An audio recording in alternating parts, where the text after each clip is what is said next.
هذه الكعبة تاريخ بنائها يتبنت 11 مرة، بنوها الملائكة وآدم وشيس وإبراهيم والجراهمة والعمالقة وغصي والرسول صلى الله عليه وسلم مع عمه الحمد العباس وعبد الله بن الزبير بن العوام والحجاج بن يوسف والسلطان مراد في الدولة العثمانية سنة 1040.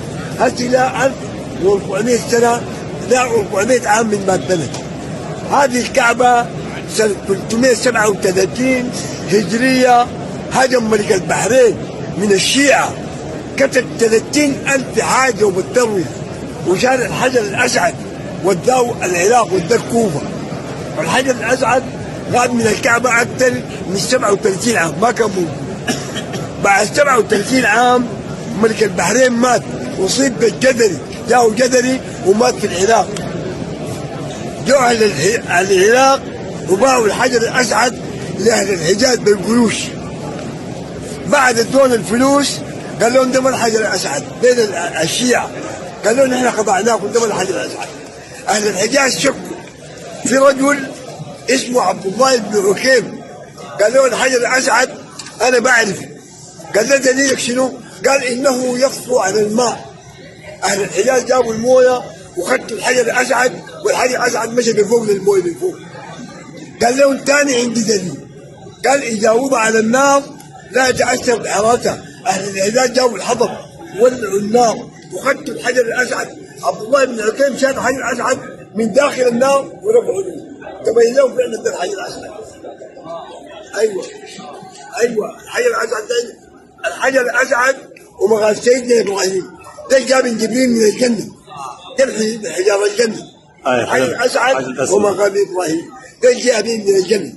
أي صح. لما جابوا طوفان نوح الكعبة انتهت. الحجر الأسعد الشقة جبل أبا غبيس وانتفعت الحجر الأسعد. لما جاء سيدنا إبراهيم بنى الكعبة ناداه منادي وانفتح جبل أبا غبيس والحجر الأسعد جبل يحتاج الكعبة. طوفان نوح انشق جبل أبا غبيس، والكعبة دي سنتر الأرض شرق غرب 40,185 كيلومتر، شمال جنوب 39,960 كيلومتر. الأرض لو مسكت من الشرق استنتر الكعبة، ومن الغرب استنتر الكعبة، ومن الجنوب استنتر الكعبة، ومن الشمال استنتر الكعبة. الكعبة دي سنتر الكرة الأرضية، وسط الكرة الأرضية. سبحان الله. هذه الكعبة، وهذه الكعبة لها مكان حتى، لكن نحن عندنا معلومات خاطئة. بيقول لك حجر إسماعيل ده ما حجر الغوث، ده ما حجر، ده اسمه الحطيم لأنه بنى من حطام الكعبة الأولى. اسمه الحطيم، لأنه بنى من حطام الكعبة الأولى. لأن الرسول صلى الله عليه وسلم عمره 35 عام ومعاه قريش قالوا ما حلال ما يخرج قروش الكعبة إلا مال حلال. القروش اللي جمعته قريش ما تمت الكعبة، بنوا من حطام الكعبة الأولى، بنوا الحد الإبراهيمي وقللوا الكعبة، لأنه يقول لك جماعة قريش ما كانت كافية لبناء الكعبة. القروش كانت بسيطة، عشان كده ما بيجوز الطواف إلا من بلة تحت الكعبة الإبراهيمية من بلة. قال جبل الكعبة الرسول صلى الله عليه وسلم الحمد لله والكلام كثير عن هذا. ببارك فيك شر. ده الكعبة يعني فوق الكعبة مباشرة في البيت العزة. الله أكبر، البيت عتيق فوق طوفان. وما بين السماء الدنيا، ما بين الأرض وسماء الدنيا 500 عام سنة فلكية. سبحان الله. والثانية الفلكية 300,000 كيلومتر. الدقيقة الفلكية 18 مليون كيلومتر. السنة الفلكية 9,461 بليار كيلومتر. الفرسخ الفلكي 28,383 بليار كيلومتر. والأرقام الفلكية 21 رقم، وآخر رقم فلكي الدشليار، والدشليار واحد معه 63 صفر.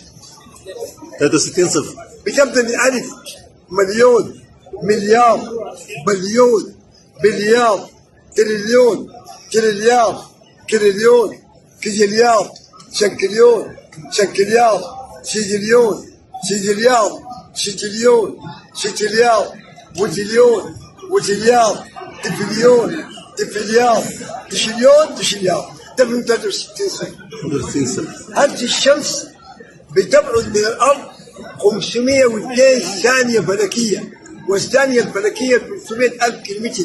الشمس بتبعد من الأرض 150 مليون و600,000 كيلومتر. الله أكبر. تبعد الشمس. ربي يبارك فيك يا حاج. منين الحاج؟ أنا من السودان. من السودان. عندي عشي كذا وقت خش اليوتيوب. خش اليوتيوب خش اليوتيوب. خش هسه بموبايل خش. لا ما عندي انترنت.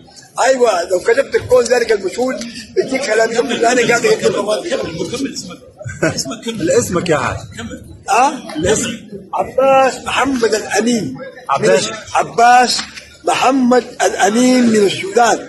قاعد اقدم برنامج في التلفزيون القومي. حتى لو خشيت اليوتيوب اكتب الكون ذلك المشهور بيديك حلقات. عندك صفحه على الانترنت؟ اي عندي دائما. شو اسمها؟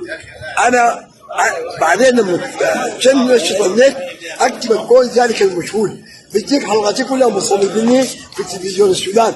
هسه في رمضان ده عندي 30 حلقه في تلفزيون السودان. واحده واحده الله يبارك فيك. عشان اكتب على النت ادخل الصفحه بتاعك اكتب ايش؟ الكون ذلك المشهور. الكون ذلك المشهور.